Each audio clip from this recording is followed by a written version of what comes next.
除了人力的问题，这物资的分配嘛出现争议。大东村里人就传出有时大无饭饱通食，甚至阁发生这县府组织便当送入去灾区的代志。另外，嘛有人讲，这花莲县府要求要有灾民识别证才会当领物资。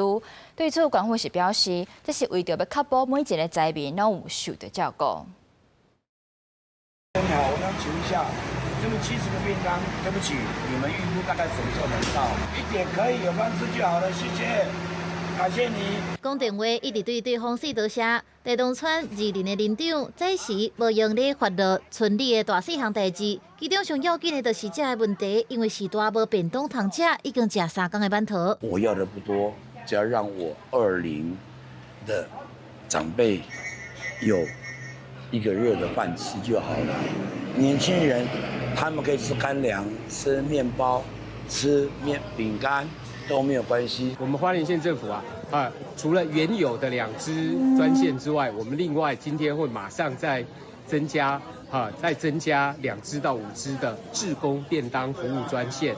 江湖乡在后继续咧变回好，来自各地物资甲人力一直来到当地。但是发生的过当天，都有组织的志工团来到灾区，伫现场煮便当。不过总调一人，这支花莲县府阻挡志工团的物资车进入灾区，造成预定的2万的便当无法度出餐，敢若会当送出1万外的。 我们来了6天，他是0帮数，口气没有很好，说每个都很差。他说你们凭什么上来？你们为什么上来？我干嘛要给你们上来？这个样子。结果我们今天供餐的量，预定的量大概快2万个，我们只出到了1万个，我们没有东西可以用，因为全部被卡在下面上路了。那目前最主要目的是以那个抢修抢险，所以我们以大型机具通行为优先，整个管制动线以及时间，那也在进行滚动式的检讨。领小朋友的尿布跟奶粉。有灾民说要有识别正常领物资，有这样吗？没有。对，你们刚领的流程是怎样？就是他看我们欠小朋友欠什么就领什么。因为各传出花莲县府要求要有灾民的识别证才会当领物资，县府是表示是要确保灾民会当受到妥当的照顾。 领物资分做定点领，也有巡回领。一般民众会当到大塘后边的物资站领。